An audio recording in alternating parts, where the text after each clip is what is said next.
गंग गणपतये नमो नमः।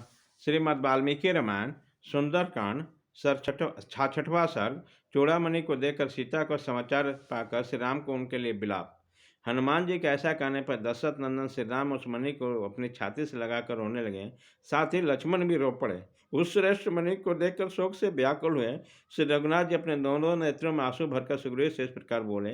मित्रों, जैसे बत्सला धेनु अपने बछड़े के स्नेह से थनों से दूध झरने लगता है, उसी प्रकार इस उत्तम मणि देखकर आज मेरे हृदय भी द्रवीभूत हो रहा है। मेरे ससुर राजा जनक ने विवाह के समय वैदेही को मणि रत्न दिया था, जो उनके मस्तक पर आवृत होकर बड़ी शोभा पाता था।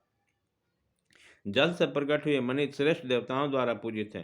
किसी जग में बहुत संतुष्ट और बुद्धिमान इंद्र ने राजा जनक को ये मणि दी थी। सौम्य, इन मणि रत्न का दर्शन करते हुए आज मुझे मानो अपने पूज्य पिता का विदेहराज महाराज जनक का दर्शन मिल गया हो, ऐसा अनुभव हो रहा। यह मणि सदा मेरी प्रिय सीता के सीमंत पर शोभा पाती थी। आज मुझ इसे देखकर ऐसा जान पड़ता है मानो सीता ही मुझे मिल गई है।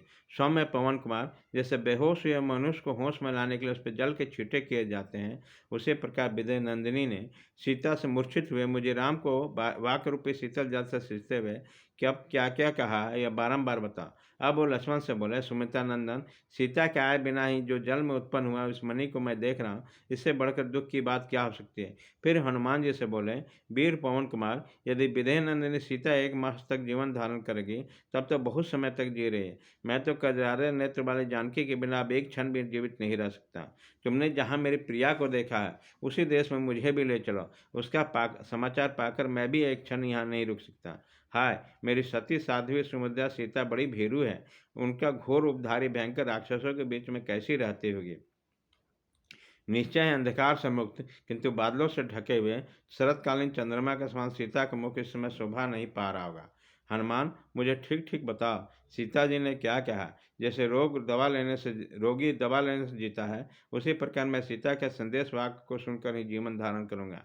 हनुमान, मुझसे बिछड़ी हुई मेरी सुंदर कटी प्रदेश वाली मधुर भाषणी सुंदर प्रियतमा जनक नंदिनी सीता को ने मेरे लिए कौन सा संदेश दिया है। वह दुख पर दुख उठाकर कैसे जीवन धारण कर रही है। इस प्रकार श्री वाल्मीकि निर्मित आस रामायण आदि कांड के सुंदर कांड में 66वां सर्ग पूरा हुआ।